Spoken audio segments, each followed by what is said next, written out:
Hi hello welcome to దర్శనం discoveries.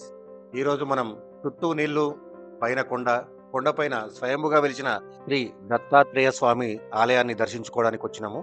ఇది వరదవెల్లి గ్రామం రాజన సిరిసిల్లకు 15 కిలోమీటర్ల దూరంలో ఉన్నది.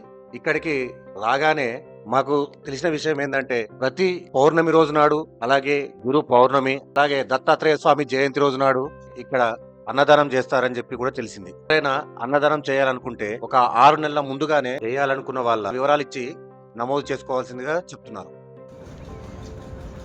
ఇది తెలంగాణ టూరిజం తరఫు నుంచి మనకు టికెట్ ఇచ్చారు. ఒక్కొక్కరికి 150 రూపాయలు అంట. ఇక్కడ నుంచి మనకు బోటింగ్ నుంచి ఆ టెంపుల్ ఉన్న ప్లేస్కి తీసుకోవడానికి ఈచ్ 1 పర్సన్కి 150 రూపాయలు ఛార్జ్ చేస్తారు. అంటే లోడింగ్ అండ్ పికపింగ్ రెండు వాళ్ళే తిన్నట్టు.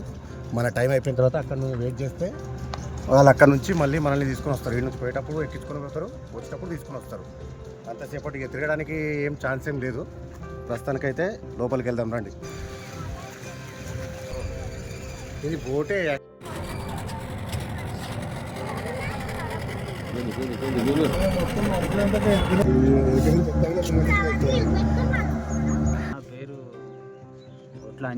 ఇది ఏ ఊరి కిందికి వస్తుంది? ఇదే ఊరు. ఇది వరదవెల్లి మండలం బోయినపల్లి, జిల్లా రాజన్న సిరిసిల్ల. సర్పరూపం ఉంటుంది కిందికి, ఇట్లా శంఖ చక్రం ఉంటుంది. మీదికి ఇట్లా తాలుగా మన మీదనేమో విగ్రహం లెక్క ఉంటుంది, కిందికి సర్పం ఉంటుంది. ఊరికి సంబంధించిందా లేకపోతే ఊరు సంబంధించే ఊరికే పౌర్ణమికి దత్త జయంతి పౌర్ణమి ఓన్లీ. అంటే భక్తులు నమ్ముకుంటే పెడతారు. భక్తులే పెడతారా? ఇక్కడ ట్రస్ట్ ఏమైనా ఉందా దీనికి? ట్రస్ట్ ఉన్నది. ఏది గుడికి సంబంధించింది?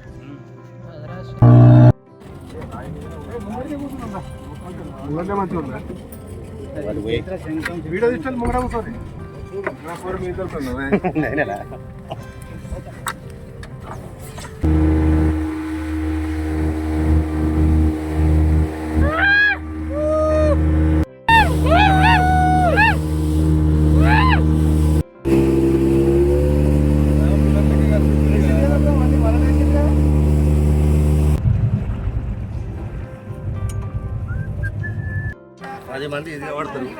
150 రూపాయలు పెట్టి ఆ బోట్లో 5 కలిసి మొత్తం 750 రూపాయలు పెట్టి అక్కడున్న గుడి అంటే స్థావరం నుంచి ఇక్కడ దాకా వచ్చినాము. మినిమం 1 కిలోమీటర్ ఉంటుంది అనుకుంటా. మధ్యలో మనకు పడవకు తగులుతూ ఉన్నాయి. ఆ తలిగేదాన్ని బట్టి అర్థమవుతుంది ఏంటంటే ఇవన్నీ 9 ఊర్లు కలిసి ఒక దగ్గర ఉన్నాయంట. ఆ 9 ఊర్లలో మొత్తం వాటర్ వచ్చేసే వరకు గవర్నమెంట్ ఏం చేసింది, రీసెంట్లీ కట్టిన డ్యామ్ వల్ల వాళ్ళందరికీ నష్టపరిహారం ఇచ్చేసి ఇవన్నిటిని వాటర్ వస్తాయని ముందుగానే గ్రహించి విడిచిపెట్టేసారు. లోపల స్వామివారిని అట్లే దర్శించుకుందాం, వెళ్దాం రండి. ఇవి స్వామివారి మెట్లు. ఎలా ఉంటుంది ఏందనేది చూద్దాం. ప్రస్తుతానికి మెట్లు చూస్తే కొంచెం తక్కువనే ఉన్నాయి, ఏం పర్లేదు, ఎక్కచ్చు. ఇక్కడ ఒక సోలార్ సిస్టమ్ ఉన్నది.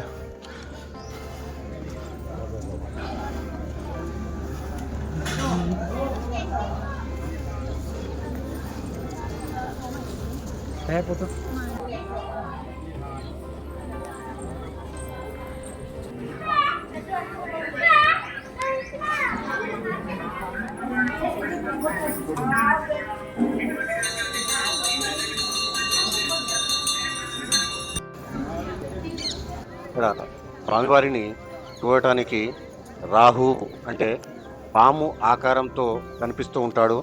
అందుకని రాహు దత్తాత్రేయ స్వామిగా ఇక్కడ అందరూ కొలుస్తూ ఉంటారు. స్వామివారిని చూస్తే తలపైన పాము యొక్క పడగ రూపము, అలాగే నడుము కింది భాగాన మొత్తము పాము యొక్క తోకలాగా కనిపిస్తూ ఉంటారు. స్వామివారు వరద హస్తాలతో ఉండడం వల్ల ఈ ఊరుకు వరదవెల్లి అని పేరు వచ్చిందని జనాలు చెప్పుకుంటూ ఉంటారు. ఇక్కడి వాతావరణాన్ని చూస్తూ ఉంటే ఆహ్లాదకరంగా ఎంతో బాగా అనిపిస్తుంది.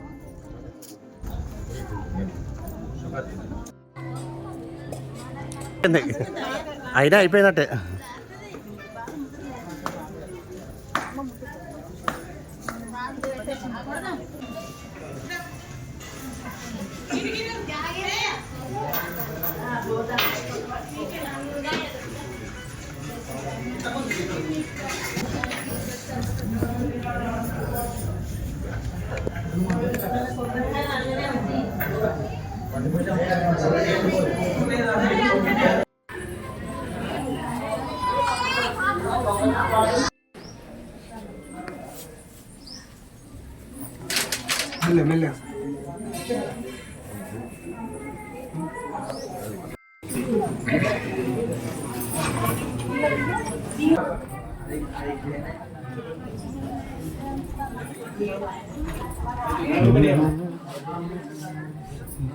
తెచ్చిన రోజేమో ఏం చేయను, తిన్న రోజేమో మైకులు రేట్లు. ఒక 10 నిమిషాలు ఆగమని చెప్పేసి అన్నాడు. వేరే పంతులు వస్తాయంటే వేరే పంతులు వచ్చిన తర్వాత తీసుకోమని చెప్పేసి అంటాడు. ప్రస్తుతానికి మనం ఆ మేడుపండు చెట్టును చూద్దాం. ఇప్పుడు మనం చూస్తున్న ఈ మేడి చెట్టు స్వామివారు ధ్యానం చేసే చోటుగా అందరూ చెప్పుకుంటున్నారు. ఈ చెట్టు కిందే స్వామివారు రోజు దీర్ఘకాలంగా ధ్యానం చేస్తూ ఉన్నారని చెప్పి ఇక్కడి నుంచే స్వామివారు చెరువులో స్నానం చేసి ధ్యానం చేసుకున్న తర్వాత పైకెళ్లి సేద తీరేవారని అందరూ నమ్ముతుంటారు. ఈ చెట్టుకు కట్టిన దారాలను చూస్తుంటే అర్థమవుతుంది. వారు కోరిన కోరికలన్నింటినీ కాగితంలో రాసి ఈ చెట్టుకు కట్టి వారి కోరికలు తీర్చమని స్వామివారిని ప్రార్థిస్తున్నట్టుగా ఉంటుంది. కింద చూసుకుంటే దత్తాత్రేయ స్వామి వారిది చిన్న విగ్రహము దీపారాధన చేస్తున్నట్టుగా ఉంది.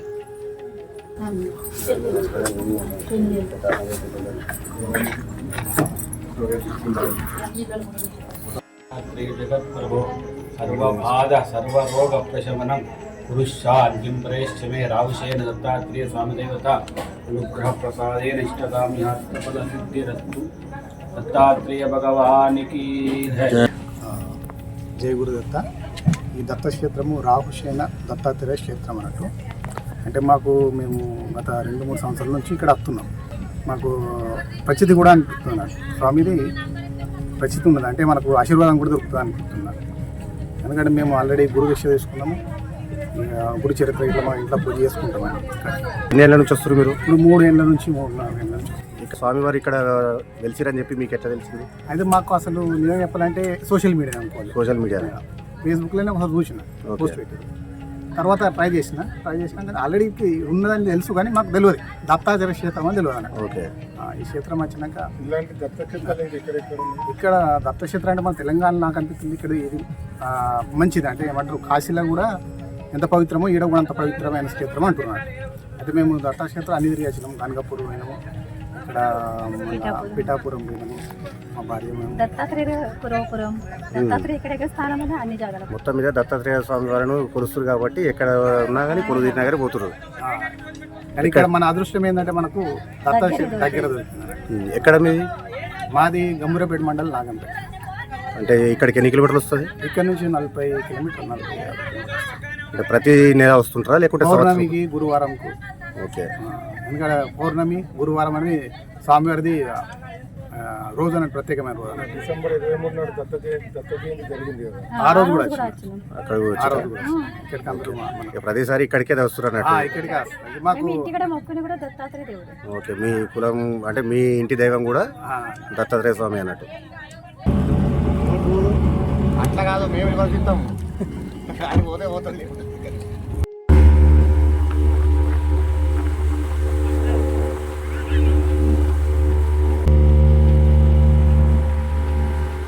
ఇప్పటి వరకు చూసిన వీడియో మీకు నచ్చిందని అనుకుంటున్నాను. ఈ వీడియో కనుక మీకు నచ్చినట్టయితే ఒక లైక్ చేసి నలుగురికి షేర్ చేయండి.